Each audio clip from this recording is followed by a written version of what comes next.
Most parents unknowingly steal this from their children. In this episode, I'm going to address the question, how do you preserve and protect wealth into perpetuity? Get ready. I want to provide some insights that maybe you have not ever had before.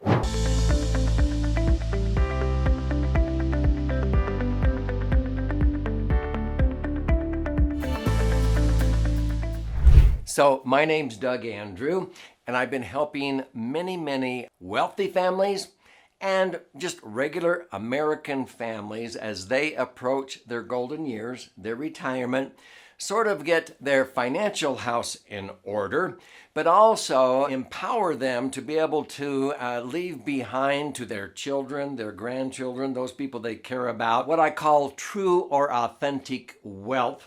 And it's far more than a legacy of money. So in this episode, get ready, I'm going to share with you how to provide protection, preservation, prosperity, but that it will go on into perpetuity for future generations and never die. Because unfortunately, I've noticed a lot of people, well-intending, have actually been stealing from their children, and I'll share why. So in a lot of episodes on this channel, three-dimensional wealth, and we focus on three dimensions, or a three-legged stool, not just the financial assets, but actually the most important assets that most people value and cherish: their family, their beliefs, their health, their wisdom, their knowledge, experiences, and so forth. So I'm very passionate about capturing that wisdom, those experiences, the knowledge, and leaving behind knowledge, attitudes, skills, and habits, which is an acronym, KASH, knowledge, attitude, skills, and habits. Spells KASH. I'd rather leave behind the KASH, cash, rather than just a bunch of CASH. And I'll share with you why. As I meet with people, many times I would say, golly, how did you build this empire, this business? And people would share with me how they have worked very hard for 30, 40 years. Maybe they were raised by parents who went through the Great Depression. And they said, you know, I've always learned how to work, and I have worked so hard. But then many times they would say, my kids will never have to work as hard as I did. And, you know, 20, 30 years later, they would come into my office in retirement and they would be frustrated. And I would say, what's up? And they would say, Doug, I don't know what's wrong with our kids and grandkids. They don't even know how to work. And I would say, maybe you stole that from them. Maybe in your effort to give them everything, you took away from them what made you a man, because you've always talked about what made you a man. You had all these hurdles, these barriers that you had to overcome, and that's what made you strong. And instead, you have prevented your children from any of those struggles, and now you wonder why they're weak, and they're sitting there with their hand out, and they have this entitlement mindset. And so I had to try to abolish the entitlement mentality, and they would bring their children and grandchildren to family retreats with a purpose, and we would begin to help them understand equal opportunities instead of just equal distribution. And I have episodes on this very channel that talk about this. Let's sort of bring this together into a false belief pattern. This is the second one out of three that I teach at our educational events called Retire by Design. And at the end of this episode, I'll show you how you can actually enroll in one of these online courses, Retire by Design. So the second false belief pattern in this series is that your leadership role ends when your children are out of the nest, okay? A lot of times people will say, well, whatever my kids and grandkids do with what I leave behind is their problem, okay? It's their life. And I would usually have to correct them and say, well, wait a minute. No, this is part of your problem, how you set them up for success or failure. And so it's like throwing a rock in a pond. What you choose to do will ripple for generations. And I tell stories about this in other episodes on this channel. For example, the story that shows the difference between the Vanderbilt family, whose fortune dissipated and disappeared when $105 million in 1877 was just dumped in their laps. It actually, within 3 generations, it was all gone. Compared to the Rothschild family, the wealth continued to grow because they did not leave behind an entitlement or an inheritance. They left behind a system that required responsibility and accountability. They had to have skin in the game. They could borrow from the family bank. They could go into a joint venture and they had to pay the loan back, or they had to give a share to the family bank. But their wealth continued for many, many generations. And so it's a huge contrast between those two scenarios. I have found that the attitude that says, oh, you know what, whatever they do with what I leave behind is their problem, I think is being irresponsible. So this is why in various episodes I talk about the 4 Ds of traditional estate and financial planning, because most attorneys will set up a trust that's based on equal distribution so that when you die, there's 4 Ds. They divide it up, thinking that is the best way to be fair, is divided up equally, thinking that equal distribution is the fairest way to go, which is the first false belief pattern. And so they divide it up and then they defer, thinking by postponing their saving tax. And then it gets distributed or dumped on ill-prepared heirs all too often, and then it dissipates. It just disappears because wealth is transferred without a system that fosters responsibility and accountability. So once people understand that, then we focus on the 4 Ps.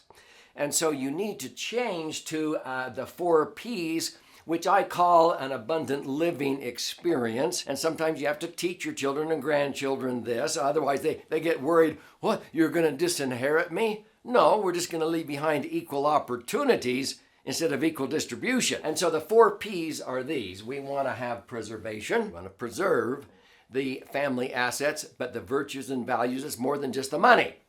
We want to protect it, okay, so that it's never lost for many generations to come. And again, it's not just the money. Perpetuate. This goes on forever. This is why many times our clients will set up Alaska trust that will go into perpetuity, because a lot of states say that the trust will dissipate or disappear. It'll dissolve after the death of the youngest, person that is alive when you die. And so that's why sometimes you need to have a document, or what I call a family bank. This is a conceptual bank, not a charter bank like down the street. We call it a family bank. And it's a legacy bank, but it goes on into perpetuity for generations. And then you want to foster prosperity, to leave behind how to fish instead of dumping fish in their lap, so it continues to grow and flourish instead of dissipating and disappearing. So this is a system that fosters responsibility and accountability, where true wealth is transferred. Listen, if this is resonating with you and you want to share this with somebody who you think would appreciate hearing this message, be sure and share, post a comment, click like. But most importantly, subscribe to this 3-Dimensional Wealth channel. I have over 500 educational videos, and I post a new one almost on a daily basis. So click the little bell so you'll be notified every time I do post a new video. And then at the end, I'm going to show you how you can claim a free copy of one of my 2 most recent best-selling books, and also even be on a notification list, or actually subscribe to an online virtual event. I would recommend Retire by Design or a Clarity Experience.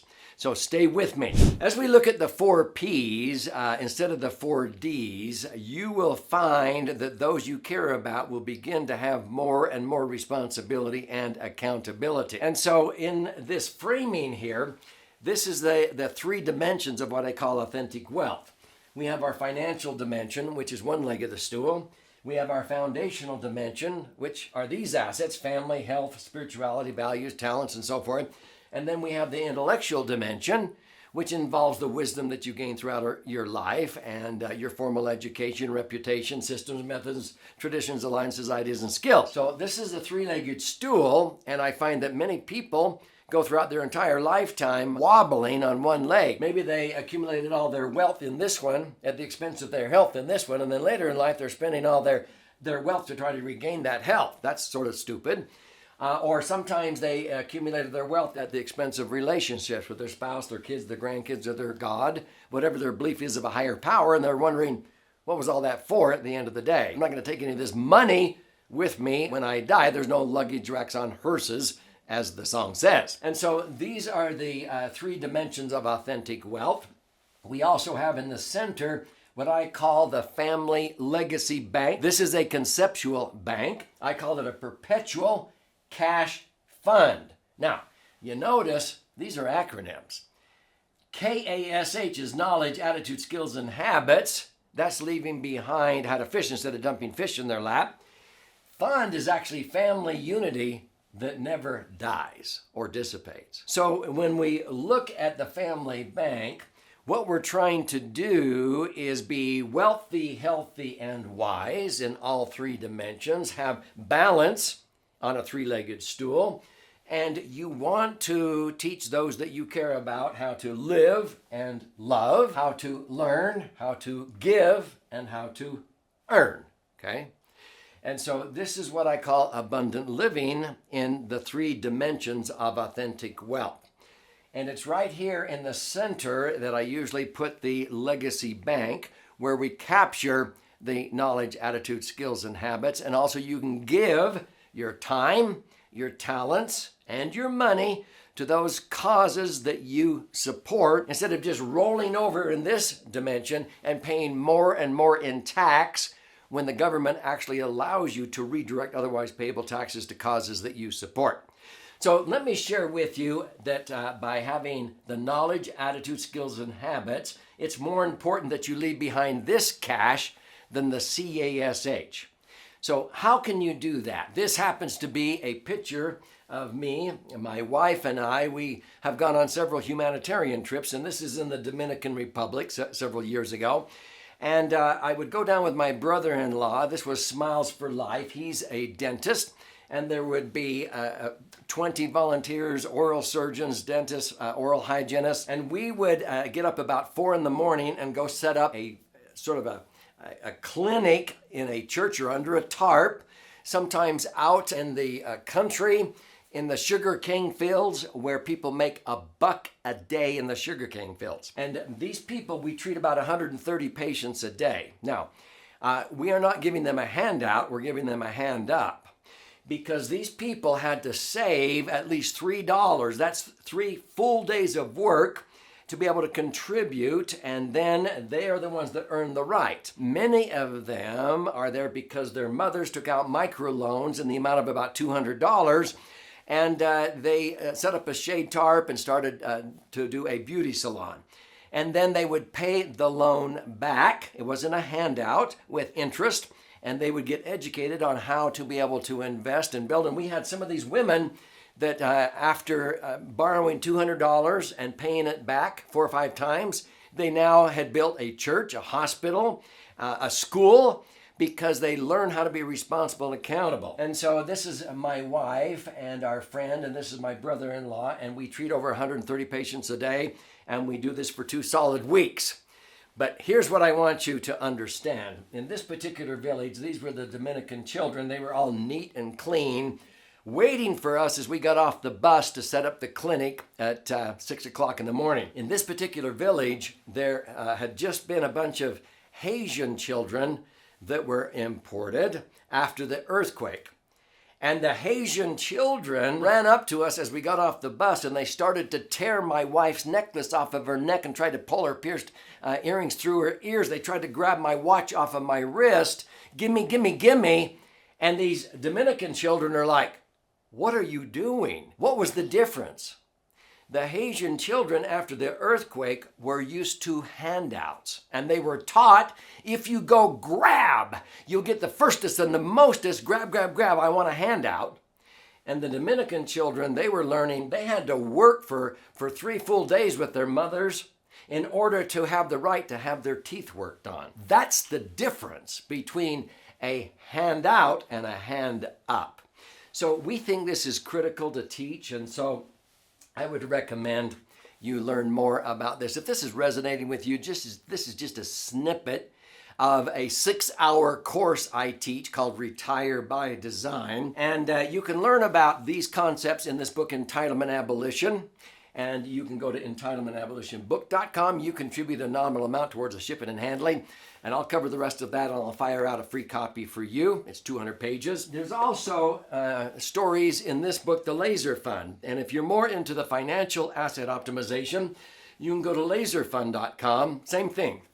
Contribute a nominal amount towards the shipping and handling, and I'll cover the rest of that and fire out a copy to you.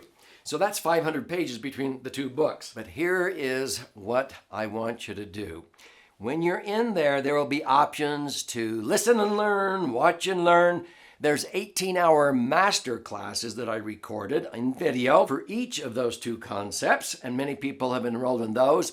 But there will be options there to get a discount to join us for a virtual online educational event. And one of my favorites is called Retire by Design. So be sure and check that out while you're in there, and here's to your brighter future.